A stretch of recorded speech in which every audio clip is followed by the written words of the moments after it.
मैया लाला को देख देख के इतनी प्रसन्न हो रही है कि मेरा लाला कितना समझदार है, कितना सुंदर है। और यहाँ पर एक बार श्री ठाकुर जी अपने नंद भवन में घूम रहे थे कि वहां एक फल वाली का आना होता है, या लाला ने फल वाली के ऊपर कृपा की है। सभी माताएं शांत हो जाएंगी, बातें नहीं करेंगी। फल वाली पर कृपा की है। एक माता टोकरी में बहुत से फलों को लेकर के बेच रही थी और आवाज लगाती हुई जा रही है कि कोई फल ले लो री, कोई फल ले लो री, कोई फल ले लो री।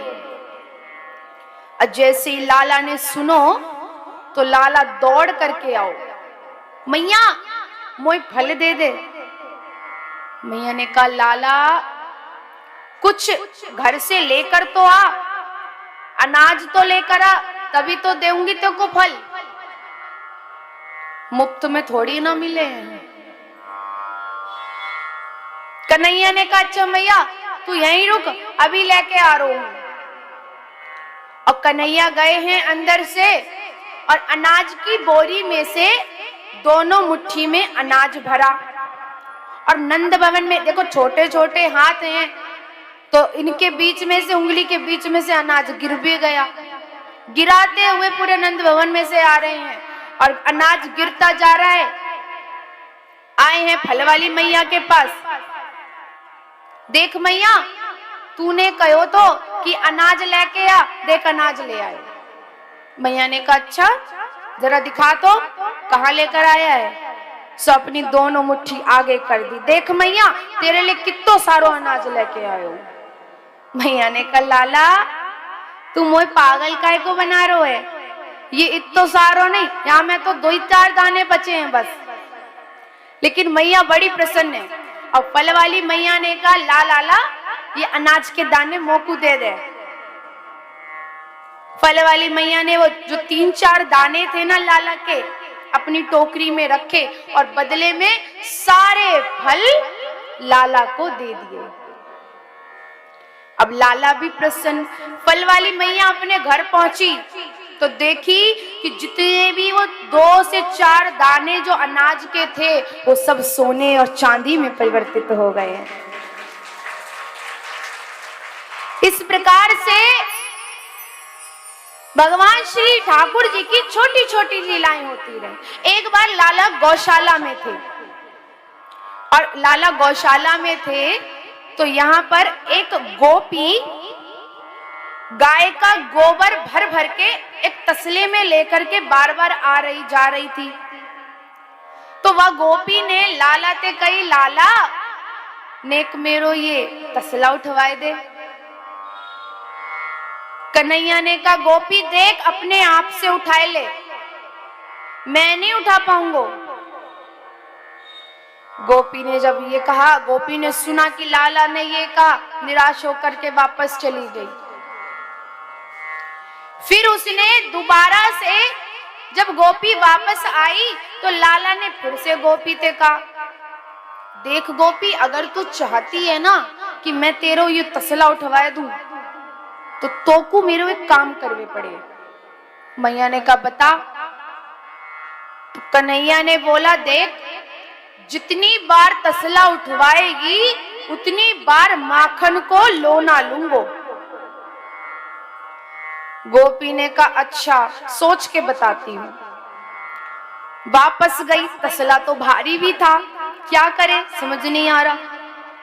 वापस से आई, अच्छा लाला मैं ये सोच रही हूँ कि तू मेरो तसला उठवाए दे और मैं तोको वाके बदले में माखन को लोना दूंगी।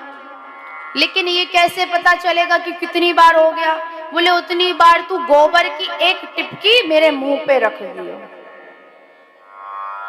कन्हैया ने कहा और गोपी समझ गई। गोपी ने कहा ठीक है ये सही है। अब यहाँ पर छोटे से लाला वह गोपी को तसला उठवाते और एक टपकी गोबर की वह गोपी लाला के मुख पे धर देती। और ऐसे करते करते लाला ने कई बार उसका तसला उठवाया और कई सारी टिपकियां मुंह पर हो गई, पूरा मुंह लाला का गोबर से भर गया। अब जब बहुत सारी टिपकियां हो गई तो वो सारी आपस में मिल गई। लाला ने कही, देख गोपी, जल्दी से टिपकियां गिन दे और मेरे को उतने माखन के लोने दे दे। गोपी ने कही, लाला टिपकियां हुए तब तो गिनूं, जब तेरे मुंह पे तो पूरा गोबर थुपो है। ठाकुर जी कहे कि ऐसा मत कर गोपी, देख तूने अपने हाथों से टिपकियां रखी थी, अब तू अपनी बात से पलट रही है। इसी प्रकार से ठाकुर जी की छोटी छोटी लीलाएं चलती रहती हैं। और ठाकुर जी ने फिर से सोचा कि एक बार फिर से चोरी करने की सोची, एक बार फिर से चोरी करें। तो यहाँ पर वही दोपहर का कमरा, अभी भी चतुराई में परफेक्ट हुए नहीं है लाला हमारे। फिर से दोपहर में कमरे में, उसी कक्ष में, उसी कमरे में घुस गए जहां पर दूध, दही, माखन ये इत्यादि सब रखा जाता था। पहुंचे हैं और मटकी में हाथ भी डाल दिया और लोना भी निकाल लिया, माखन निकाल के खा भी लिया कि पीछे से मैया ने आवाज लगा दी, कन्हैया। अब लाला ऐसे झटपटाए कि वो माखन तो कहीं पता ही ना चला कहां गया। जैसे मैया की आवाज सुनी और तो लाला बहुत डर गए।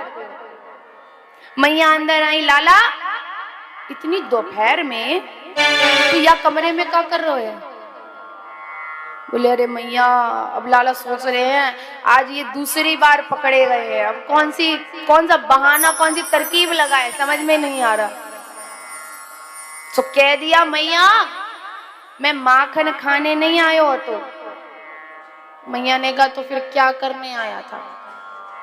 बोले, अरे मैया, मेरे जो तूने ये लोहे का कंगना मुझे धारण करवाया है, जब सूरज की किरणें यहाँ पे पड़ती हैं तो ये अपने आप बहुत गर्म हो जाता है। तो मुझे किसी ने सलाह दी कि जो माखन है वो बहुत ठंडा होता है और यदि उसको लगा लिया जाए तो जो गर्माहट है वो सब शांत रह जाती है। बस मैया मैं सोई हाथ डरवे को आओ तो यहाँ में। और जैसे ही मैया मैंने हाथ डालो तो जो गर्माहट थी वो हाथ से ले करके मेरे मुख तक तो पहुंची गई थी। तो मैया मैंने सोचा कि पूरे हाथ से लेकर मुख तक माखन लगा लूं। सो मुख पे भी माखन लगा लिया और बस गलती यह हो गई कि जब तक माखन मुख पे लगाया वो गर्माहट वो उधर तक चली गई। अब मैया मैं छोटा हूं ना, इतनी जल्दी सब कर नहीं पाता। तो फिर मैया मैंने सोचा कि अब जब सब हो ही गया है तो क्यों ना माखन खा ही लो। तो बस मैया मैंने इसलिए माखन खा लियो। बाकी मैया तू सोच रही होगी मैं माखन खाने आया हूं, माखन नहीं खाने आए हो। तो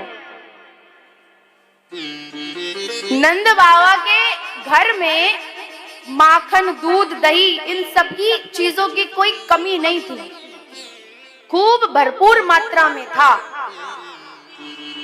किसी ने कहा कि ये कृष्ण भगवान ने चोरियां करी, चीर हरण किया। भगवान की हर लीला में कोई ना कोई कारण छिपा हुआ है। और जैसे कि मैंने प्रथम दिवस में ही बताया था कि भगवान की कथा में श्रद्धा होनी चाहिए और दूसरा विश्वास। अगर ये दोनों चीजें नहीं होंगी तो हम चाहे जितनी मर्जी कथा सुन लें, हमारा उद्धार नहीं होगा, हमारा कल्याण नहीं होगा। एक मेरी कथा थी, शायद बनारस में थी, हाँ। तो वहां पर किसी ने प्रश्न किया कि वहां मेरी राम कथा थी। राम कथा तो राम कथा की मैंने, लेकिन उन्होंने प्रश्न